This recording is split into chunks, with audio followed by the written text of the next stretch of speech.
आज के वीडियो में हम लोग विद्युत सेल विद्युत चालन के बारे में पढ़ेंगे। Hello friends, welcome back to my channel. अगर मेरे चैनल पर नए हैं सब्सक्राइब कर लीजिएगा, वीडियो अच्छा लगे तो लाइक कर दीजिएगा। चलिए पढ़ना स्टार्ट करते हैं। विद्युत सेल, इलेक्ट्रिक सेल। विद्युत सेल परिपथ के दो बिंदुओं के बीच आवश्यक विभवांतर पोटेंशियल डिफरेंस बनाए रखता है ताकि विद्युत धारा का प्रवाह लगातार बना रहे।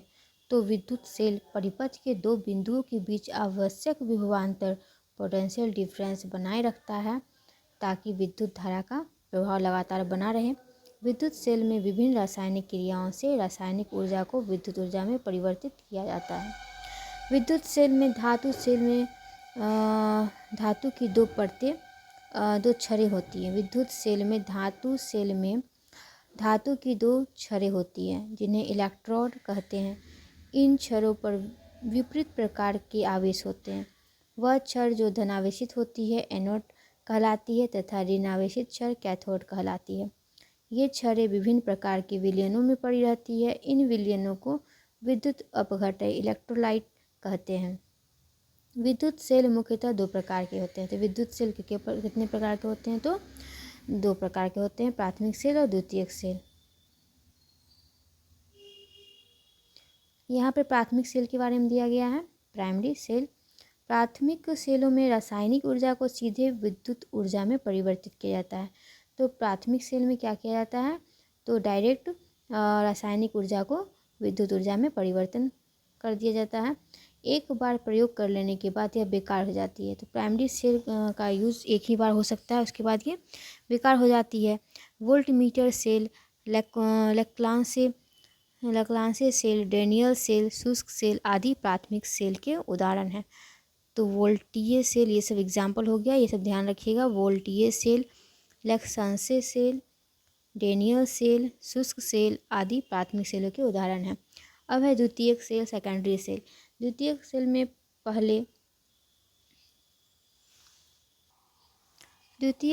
में पहले विद्युत ऊर्जा को रासायनिक ऊर्जा में और फिर रासायनिक ऊर्जा को विद्युत ऊर्जा में परिवर्तित किया जाता है। तो मतलब द्वितीयक सेल में पहले विद्युत ऊर्जा को किस में बदला जाएगा? रासायनिक ऊर्जा में, और फिर रासायनिक ऊर्जा को बदला जाएगा विद्युत ऊर्जा में। जबकि प्राइमरी सेल में क्या था? पहले रासायनिक ऊर्जा को डायरेक्टली विद्युत ऊर्जा में परिवर्तित किया जा रहा था। तो ये द्वितीयक सेल जो है, सेकेंडरी सेल, इसे रिचार्जेबल सेल भी कहा जाता है क्योंकि इस सेल को रिचार्ज कर बार बार उपयोग किया जा सकता है। इसे बाह्य विद्युत स्रोत से जोड़कर रिचार्ज किया जाता है। मोटर कारों, ट्रकों, ट्रैक्टरों आदि के इंजन को स्टार्ट करने के लिए प्रयुक्त बैटरियां, इमरजेंसी लाइट में प्रयुक्त बैटरी आदि द्वितीयक सेल के उदाहरण हैं। तो मोटर कारों, ट्रकों, ट्रैक्टरों आदि के इंजन के जो स्टार्ट करने के लिए प्रयुक्त बैटरियां होती है और इमरजेंसी लाइट में जो प्रयुक्त बैटरी होती है, ये सब द्वितीयक सेल, सेकेंडरी सेल के उदाहरण हो गए। अब है वोल्टीय सेल। वोल्टीय सेल में क्या होता है? तो वोल्टीय सेल का आविष्कार सन 1799 ईस्वी में एलेसेंड्रो वोल्टा ने किया था। कौन किया था? एलेसेंड्रो वोल्टा ने किया था 1799 में। और इस सेल में एक जस्ते की छड़ एवं तांबे की छड़ कांच की बर्तन में रखे सल्फ्यूरिक अम्ल में डूबी होती है। तो इसमें क्या होता है? इसमें होता है ना, एक जस्ते की छड़ होती है और एक तांबे की। ठीक, दो छड़ होती है, एक जस्ते की और एक तांबे की। यहाँ पे दिख रहा होगा जस्ता का छड़ और ये तांबा का छड़ है। ये सल्फ्यूरिक अम्ल है, H2SO4 में डूबी रहती है। और इनमें से तांबे की छड़ को एनोड, ये तांबे की छड़ है, ये एनोड, एवं जस्ते की छड़ को कैथोड कहते हैं। तो कैथोड हो गया, ये ऋणावेशित होता है कैथोड, और एनोड होता है धनावेशित। ठीक है। तो वोल्टीय सेल का विद्युत, यहाँ पर वही दिया गया, इनमें से तांबे की छड़ को एनोड एवं जस्ते की छड़ को कैथोड कहते हैं। वोल्टीय सेल का विद्युत वाहक बल EMF का मान 1.08 वोल्ट में होता है। तो वोल्टीय सेल का अगर विद्युत वाहक बल का मान पूछेगा तो 1.08 वोल्ट हो जाएगा। अब आगे दिया गया है लैप्लासियन सेल के बारे में। तो लैप्लासियन सेल क्या होता है? इस सेल में कांच के एक बर्तन में अमोनियम क्लोराइड का संतृप्त विलयन भरा रहता है। तो यहाँ पे अमोनियम क्लोराइड का NH4Cl का संतृप्त विलयन भरा हुआ है और इसमें जस्ते की छड़ कैथोड का कार्य करती है। इसमें जस्ते की छड़ कैथोड का कार्य करेगी, ऋणावेशित, ठीक है। और फिर ना इस सेल में एनोड के लिए कार्बन की छड़ मैग्नीज डाइऑक्साइड व कार्बन के मिश्रण के बीच रखी रहती है। तो एक कार्बन की छड़ रखी हुई है, मैग्नीज डाइऑक्साइड व कार्बन के मिश्रण के बीच रखी हुई है। और लक्षांशीय सेल का विद्युत वाहक बल EMF लगभग कितना होता है, 1.5 वोल्ट होता है।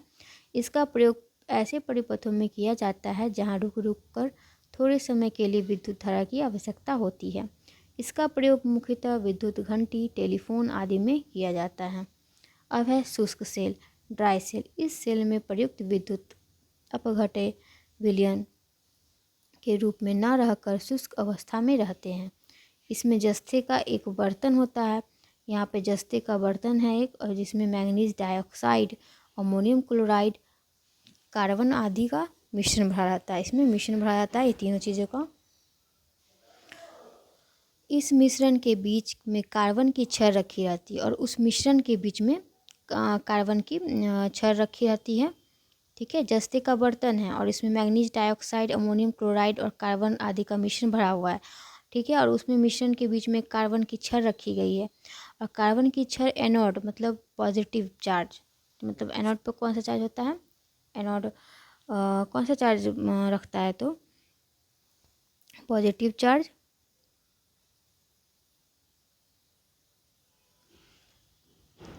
का कार्य करती है, कार्बन की छड़ एनोड का कार्य करती है, जबकि स्वयं जस्ते का बर्तन, जस्ता कौन सा, कैथोड का कार्य करता है, मतलब ऋणावेशित रहता है, माइनस चार्ज रखता है बर्तन ही। मैग्नीज डाइऑक्साइड व कार्बन के मिश्रण व जस्ते की दीवारों के बीच नौशादर की गाढ़ी लुगदी भरी रहती है। इस सेल का विद्युत वाहक बल 1.5 वोल्ट होता है, ठीक है, EMF। और इसका प्रयोग टॉर्च, ट्रांजिस्टर, रेडियो आदि में उपकरणों में किया जाता है। इसका उपयोग कहाँ कहाँ होता है, ड्राई सेल का टॉर्च में, ट्रांजिस्टर में, रेडियो में इत्यादि में, ठीक है। सेल का विद्युत वाहक बल EMF क्या होता है, इसका पढ़ लेते हैं। सेल द्वारा 1 कूलम्ब आवेश की पूरी विद्युत परिपथ में एक पूर्ण चक्कर लगाने हेतु सेल द्वारा प्रदत्त ऊर्जा को सेल का विद्युत वाहक बल कहते हैं।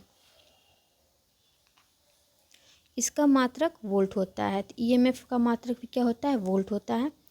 और विद्युत वाहक बल का मान विभवांतर से सदैव अधिक होता है। ये विभवांतर से सदैव अधिक ही होगा EMF, ठीक है। कुछ सेलों के विद्युत वाहक बल सारणी टेबल में प्रदर्शित हैं। जैसे वोल्टीय सेल का विद्युत वाहक बल EMF कितना होता है, 1.08 वोल्ट। लीनियर सेल का 1.08 वोल्ट। शुष्क सेल का 1.50 वोल्ट।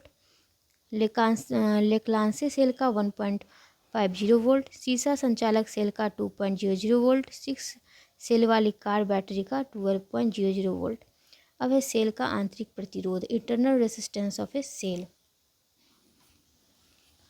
सेल के विद्युत अपघट्य द्वारा विद्युत धारा के मार्ग में उत्पन्न प्रतिरोध को सेल का आंतरिक प्रतिरोध कहते हैं। यदि E, V एवं I क्रमशः विद्युत वाहक बल, विभवांतर व धारा को प्रदर्शित करे तो सेल का आंतरिक प्रतिरोध कितना होगा, R=E-V/I। अब विद्युत चालन के बारे में पढ़ लेते हैं हम लोग। ओम का नियम, ओम्स लॉ। धारा और विभवांतर के बीच संबंध की खोज सर्वप्रथम जर्मनी के जॉर्ज साइमन ओम ने की। तो धारा और विभवांतर के बीच के संबंध की खोज किसने की, जर्मनी के जॉर्ज साइमन ओम ने की। इस संबंध को व्यक्त करने के लिए ओम ने जिस नियम का प्रतिपादन किया उसे ही ओम का नियम कहते हैं। इस नियम के अनुसार स्थिर ताप पर किसी चालक में प्रवाहित होने वाली धारा चालक के सिरों के बीच विभवांतर के समानुपाती होती है। तो ओम का नियम क्या कहता है, ओम्स लॉ। तो स्थिर ताप पर, यहाँ पर टेम्परेचर स्थिर रहेगा, ताप पर किसी चालक में प्रवाहित होने वाली धारा चालक के सिरों के बीच विभवांतर के समानुपाती होगी। यदि चालक के सिरों के बीच का विभवांतर भी हो तो उसमें प्रवाहित प्रवाहित धारा I हो तो ओम के नियम से V equal to directly proportional to I या V इक्वल टू IR, जहाँ R एक नियतांक है जिसे चालक प्रतिरोध कहते हैं। तो इसका फॉर्मूला ध्यान में रखिएगा, ये भी बीपीएससी में पूछा गया है। आगे है प्रतिरोध, रेसिस्टेंस। प्रतिरोध किसी चालक का वह गुण जो उसमें प्रवाहित धारा का विरोध करता है।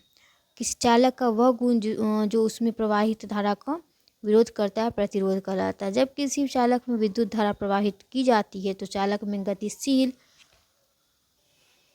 इलेक्ट्रॉन अपने मार्ग में आने वाले इलेक्ट्रॉनों, परमाणुओं एवं आयनों से निरंतर टकराते रहते हैं। इसी कारण प्रतिरोध की उत्पत्ति होती है। यदि किसी चालक के सिरों के बीच का विभवांतर V वोल्ट एवं उसमें प्रवाहित धारा I एम्पियर हो तो प्रतिरोध रेसिस्टेंस इक्वल टू विभवांतर बाय धारा या R equal to V by I। प्रतिरोध का SI मात्रक क्या होता है? ओम होता है।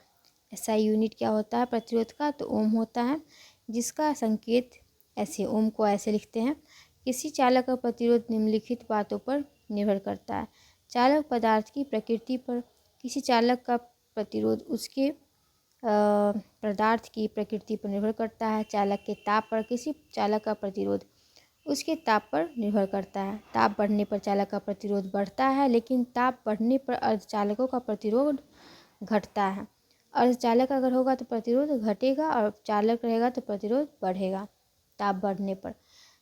उसके बाद चालक की लंबाई पर। किसी चालक का प्रतिरोध उसकी लंबाई का समानुपाती होता है, अर्थात लंबाई बढ़ने से चालक का प्रतिरोध बढ़ता है और लंबाई घटने से चालक का प्रतिरोध घटता है।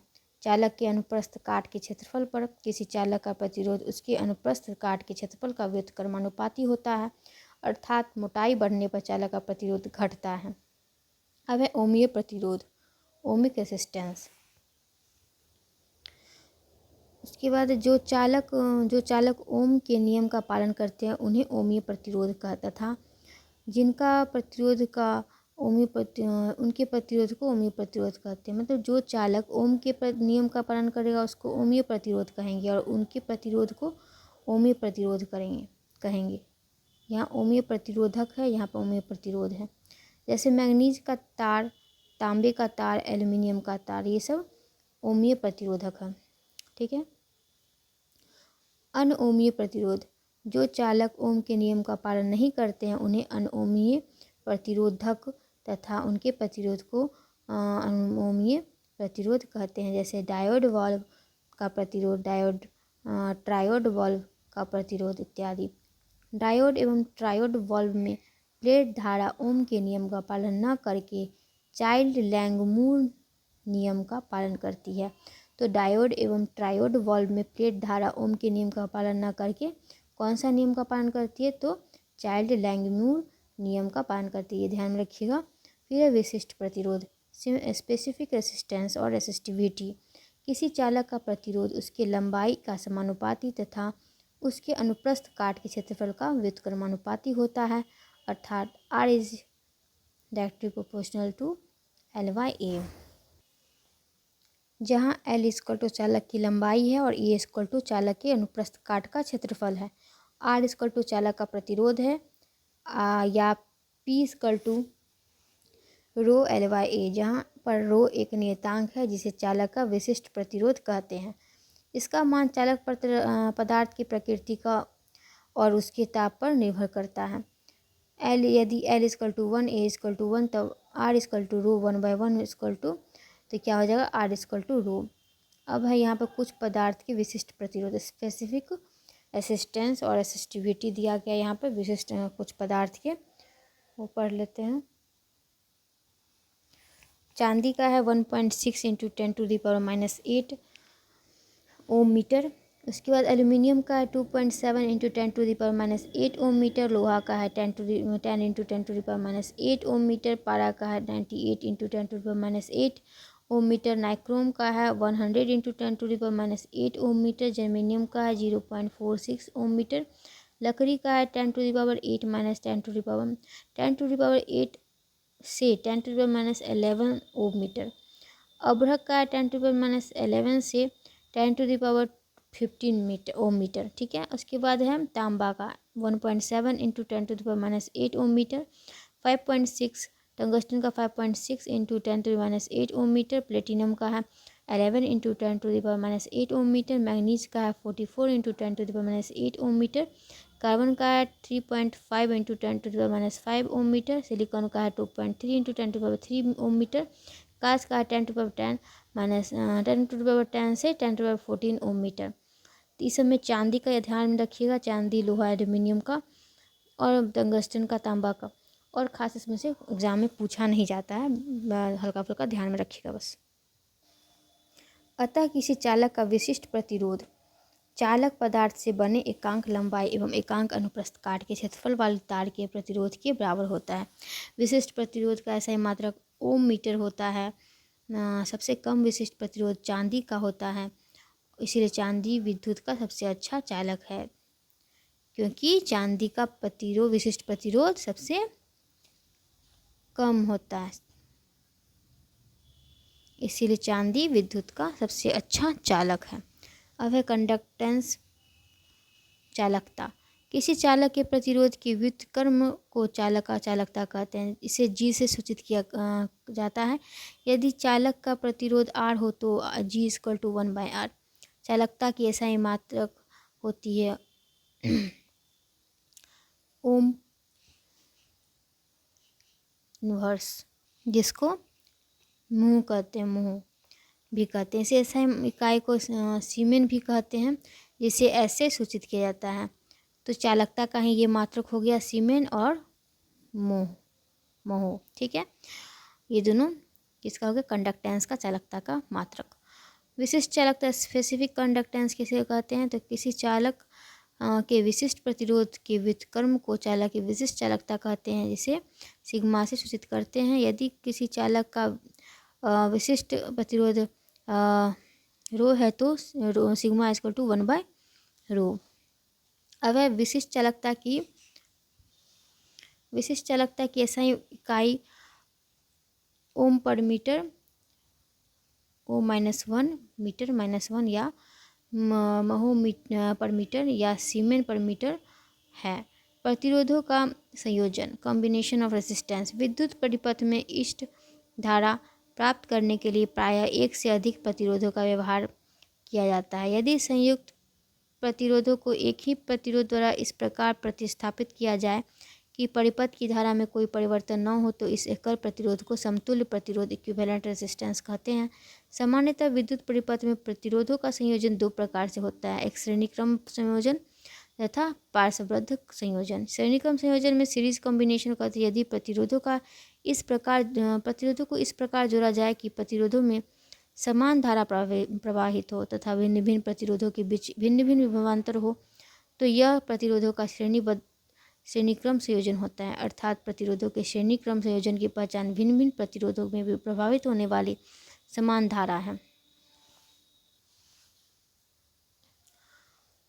अधिकतम प्रतिरोध प्राप्त करने के लिए प्रतिरोधों को श्रेणी क्रम में जोड़ा जाता है, एक के बाद एक श्रृंखलाबद्ध रूप से। प्रतिरोधों R1, R2, R3 आदि को जोड़ने पर प्राप्त तुल्य प्रतिरोध R equivalent = R1 + R2 + R3। उसके बाद है पार्श्वबद्ध या समांतर क्रम संयोजन, पैरेलल कॉम्बिनेशन में यदि प्रतिरोधों को इस प्रकार जोड़ा जाए कि हर प्रतिरोध एक विभवांतर समान रहे तो यह समान रहेगा विभवांतर, तो यह प्रतिरोधों का समानांतर क्रम संयोजन होता है। अर्थात प्रतिरोधों के समानांतर क्रम संयोजन की पहचान प्रत्येक प्रतिरोध पर विभवांतर का समान होना है। न्यूनतम प्रतिरोध प्राप्त करने के लिए इस संयोजन का प्रयोग करते हैं। तो अधिकतम प्राप्त करने के लिए सीरीज कॉम्बिनेशन करेंगे और न्यूनतम प्रतिरोध प्राप्त करने के लिए पैरेलल कॉम्बिनेशन करेंगे। तो इसमें उनमें समतुल्य प्रतिरोध निम्नलिखित सूत्र से प्राप्त होता है।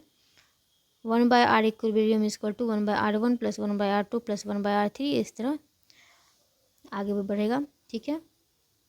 उसके बाद है विद्युत शक्ति, इलेक्ट्रिक पावर। विद्युत परिपथ में ऊर्जा के क्षय होने के दर को विद्युत शक्ति कहते हैं। इसका ऐसा मात्रक वाट होता है। इसके अन्य मात्रक हैं किलोवाट व मेगावाट। विद्युत शक्ति को सूत्र के रूप में इस प्रकार व्यक्त किया जाता है।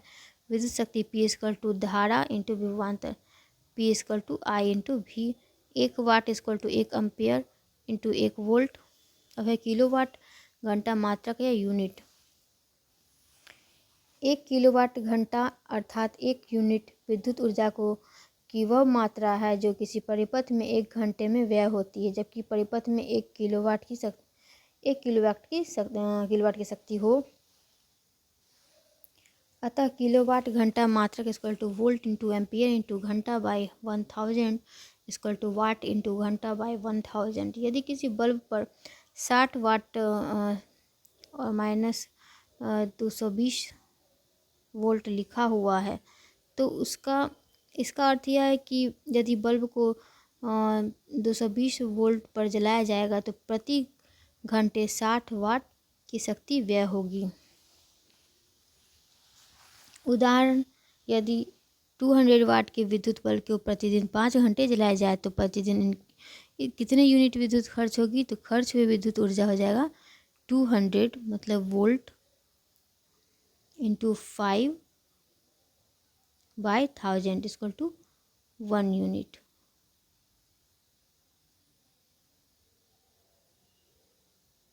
वाट इंटू घंटा बाय 1000। ठीक है। उदाहरण के लिए यदि एक विद्युत